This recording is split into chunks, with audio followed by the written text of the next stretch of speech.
Good morning, all. CamelbackTrading.org coming to you this Thursday morning, October 15th, and we're looking at the SPY ETF's market profile here on Window Trader. And after coming out of an inside day to the downside to stop the one-time framing up and to fill the weekly gap, we are now looking to gap lower into the second of those three upward gaps and possibly fill it and put us into a much, much bigger balance.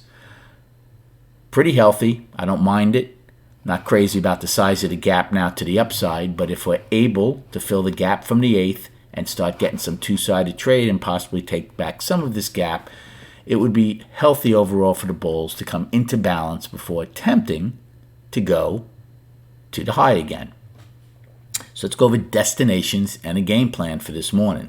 So right now, your first upside destination will be yesterday's low of 347.14 to fill the gap. Right now, it's a pretty large gap. It's over 300 ticks with about 75 minutes to go prior to the opening. Volume is 1 million, so decent volume so far with still over an hour to go.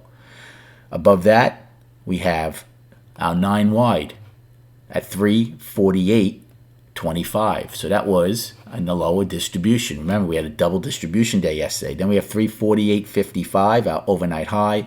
And then no single prints, 349.31, getting filled at 98 cents for the downside. Right now, we have a couple of destinations. Now, we had 346.52, which was a 9 wide POC. So I apologize. This point of control is going to be a naked point of control. That will be your first upside destination. We don't just take that off the sheet because we open below it. So that 9 wide inside of the gap will be your first upside destination, 346.52. However, as of right now, that afternoon pullback low of 345.95, that's gone. That will not be a reference point any longer. Then we had 344.89, which was this daily low, and filling the gap at 343.85, which is exactly where we're trading right now. Now below that, we have 343.72. We had the price probe that day, which was L's high. 343.07, 10 wide from that day. 342.78, J's low, afternoon pullback low.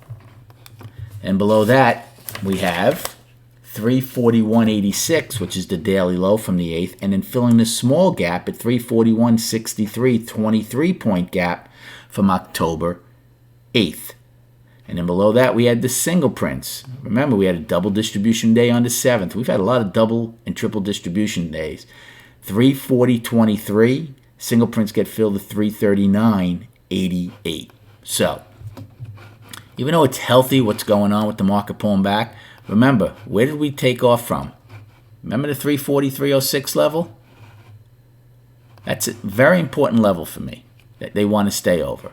That's when you came above that weekly balance to get this upward move. It would have been nice if this upward move wasn't done with such poor structure and mindless trading by algorithms, because maybe we wouldn't have wanted to come down as much as we have. And now they're doing the same thing on the downside with these gaps. So what is the game plan? Gap rules applying, go out the window unless they're put into context. This gap right now is over 300 points. Do I want to short it down here against the other gap, right against that daily high in the price probe? Probably not. If we get some kind of inventory adjustment to pull back up, where I'm comfortable to take a short play, then I will do that. Do I want to be a buyer here just because we're down $3? Not necessarily. If we hold this gap or we hold the price probe, we'll know it at some point. There's no reason to rush to make a trade in A period. If we push down even further and it gets a little stretched out and we get to the point of control and get to the afternoon pullback, maybe I would take a call play just to see if we get some kind of inventory adjustment initially.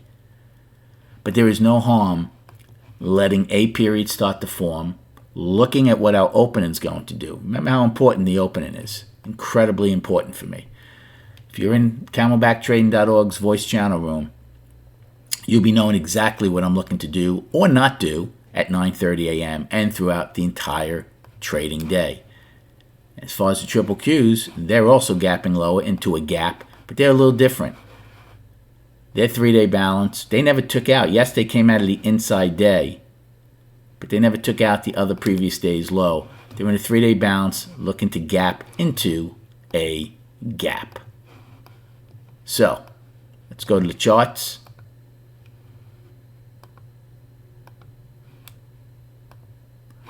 Weekly and daily will show. So the weekly is still one-time framing up. Are we back inside yesterday's range right now? Absolutely. We were above it a little bit, but now we're back inside of it. This week of September 14th is the important one for me. 343.06. That's where we had a 4-week balance where we broke out of it last week. That's important. You'd like to stay above that. Even though you're one-time framing up, if you start getting accepted into 343.06, well, then the odds are you're going to trade down to last week's low, which is 334. So you'd like to stay accepted above that. But we are one-time framing up for now.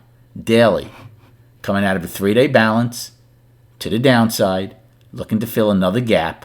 We still have the other one below there. The 50-day moving average isn't until around 339.20. So again, I don't mind filling this gap coming into a 5-day balance. That's what you would like to see. If you're a bull, come into balance and then resume back to bear. Back to bull. However, if you gap lower today and then continue this downward move and come out of this balance even more to the downside, well, then you're going to test the 50 and probably fill the rest of the upside gaps. Good luck trading today. Have a great day, and we'll recap at 4 p.m.